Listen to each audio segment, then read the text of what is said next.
Good evening. I didn't realize this was going to be as long as it is. So we're not to midnight yet, so hopefully this will go by kind of quick. You may have heard of me. My name's Chad Green. If you want to find out about me, besides tonight, you can go to Texas Scorecard, look up McKinney ISD, and I will be mentioned all through there, or go to Dallas Express and I'll be there. I have been your only conservative on the McKinney ISD school board, fighting for parents and fighting for the kids. And I'm running for this position because we got no support from the State Board of Education. I'm running for this position because while parents were getting kicked out of school board meetings for doing nothing, we heard nothing from our State Board of Education rep. I'm running for this position because if we don't act right now and get rid of CRT and get rid of the 1619 project and DEI, if we don't do that now, we can't afford to wait 4 more years. Because the reason why Denton County is turning blue is the same reason why Collin County is turning blue, is because now our public education system is creating Democrats. And they're designed to do that. You walk down a hall, you see rainbow stickers all on the doorways. Guess what? They are preaching transgenderism to those kids. It's active, it is not passive. I sat there and looked with a teacher on the materials that he was being told he had to do. And he's a Christian. He says, I can't do this. And it actually advised a teacher, if they knew a student was confused about their sexuality, that he was to bring them into his classroom and tell them what clinic to go to, and they were probably transgender. Okay? Don't tell their parents. It said it in there, and I've got copies of that. So my name's Chad Green. I'd love your vote. Thank you very much.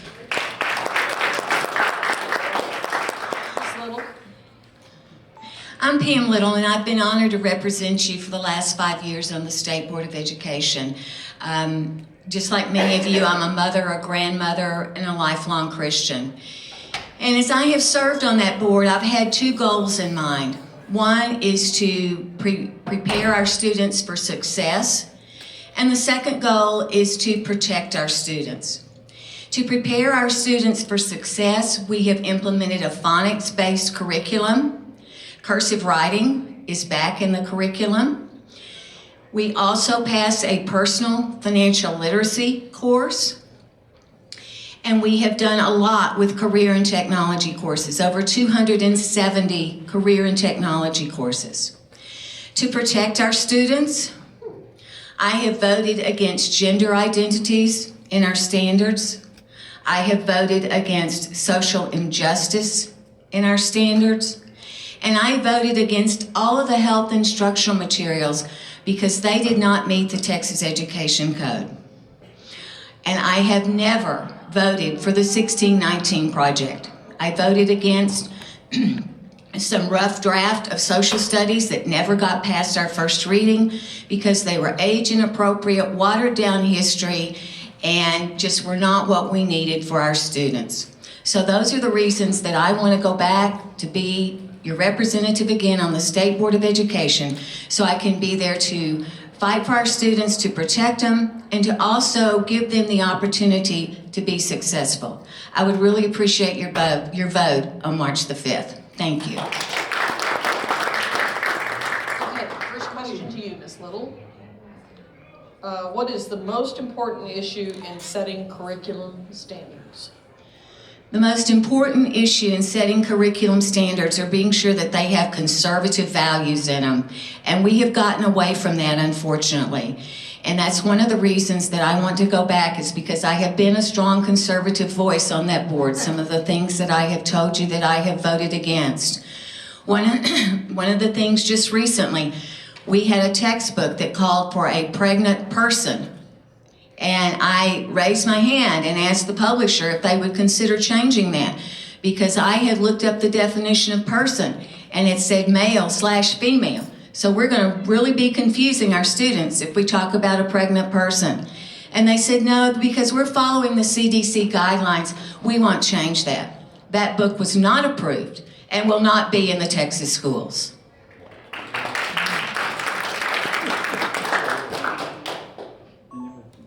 Same question, Mr. Green? The most important thing about the curriculum standards are to make sure that they support the founding of this country and the founding of this state, and where those principles in our Constitution came from. They came from the Bible. They didn't come from anywhere else. You can read the founders. Now, the 1619 Project, guess what? The African American Studies Program, the principles of the 1619 Project are in there, and that was voted for, okay? So you always have to go a little bit deeper to look and see if those things are hidden in other places. That's what we have to do. I'm not going to be on this board and be alone. I'm going to be with you, just like I've been with the parents in McKinney and in Plano and across Collin County. I'm here to work for you and with you. And if you're not standing with me, I can't be up there. I really can't. So we have to take this state by storm. We have to completely turn around the educational system because it hasn't been going in the right direction. If anybody thinks it has, why are we trying to teach principles of communist economics? Why are we trying to do stuff like that? So, thank you. This question will be to you, the second question. So what is the biggest challenge that we are facing in our schools today? And if you're on the State Board of Education, what can you or will you do to change that? Excuse The me. biggest problem we have right now is our administration. It's really not the teachers, it's the administrators. They have completely fallen for the TASB lines of the expansion of Title IX. Some people have voted for Title IX on the state board.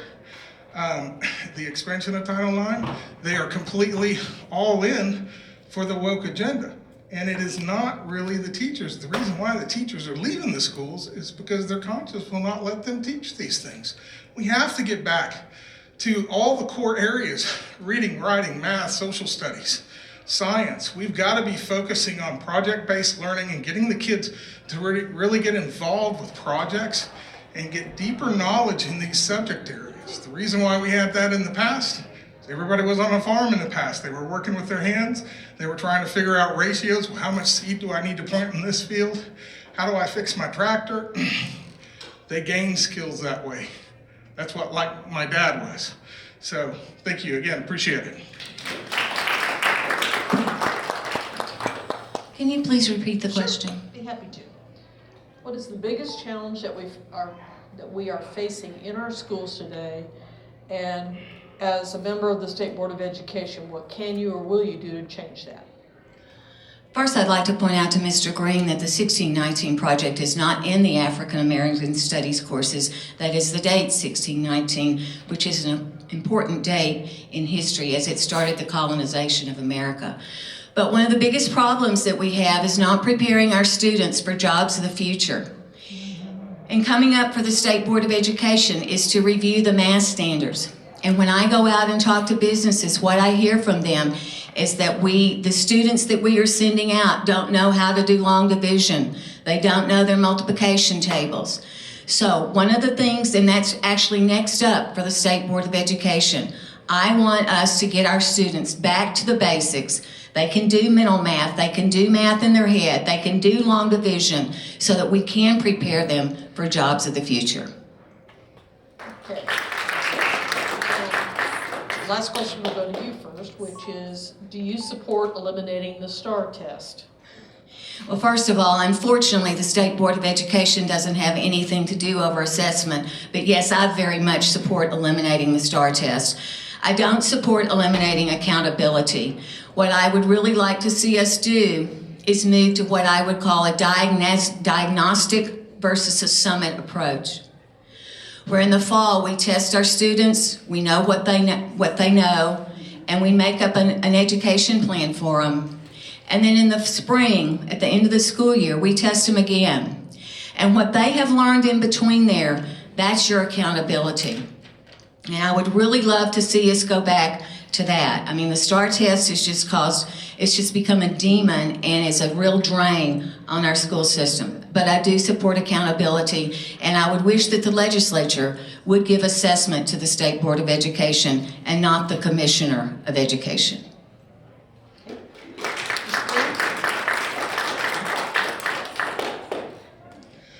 Well, being a accountability guy and a testing guy, I do support accountability. I do not support the STAR test. A couple of problems with the STAR test. It's not a consistent scale score. So if you get a 619 today and you a year from now take the test and a 619 comes up, it does not mean the same thing. We need a growth measure that has a solid scale, so a 619 today means the same thing it means a year from now, where the legislature won't come in and touch that thing. We need it to be common. We need to be able to give out that test. It's not just diagnostics, it's growth. You're getting a scale score of growth. If you move 10 points within a year's period, guess what? Congratulate the teacher. She did a great job that year. A growth measure really does support good teaching and good teachers. You're going to be able to see those things. You're also going to be able to diagnose if there's problems in your curriculum, which you can't currently do with the STAR test. Thank you. Your closing remarks, you just go first. Oh, so it's been a bang up last 2.5 years, just so you guys know.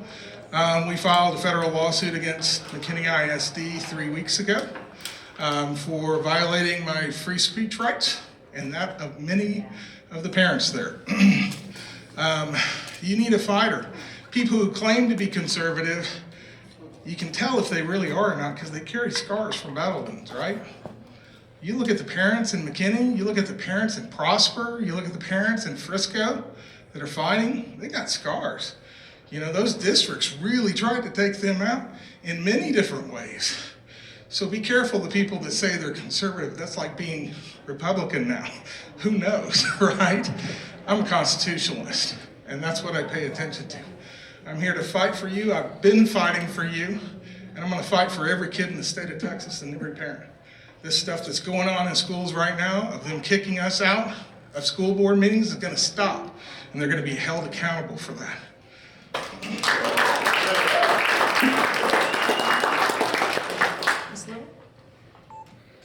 Well, I appreciate y'all staying tonight. It's certainly become a very long night for us, and I do appreciate that. I've told you that one of the reasons that I want to go back to serve on the state board is the math standards, and the other is the social studies standards. I have 2 degrees in history, one from Texas A&M and one from the University of Houston. And I know what our social studies standards need to look like. My father fought in the Navy in World War II. I firmly believe in American exceptionalism and the richness of our Texas history. And I will never, ever back down on somebody telling me that America is not the best country in the world and that Texas is not the best state in America. So I really ask for your vote, respectfully, that you can send me back to Austin so that I can continue to do this kind of work to lead to student success and protect them. Pam Little, thank you.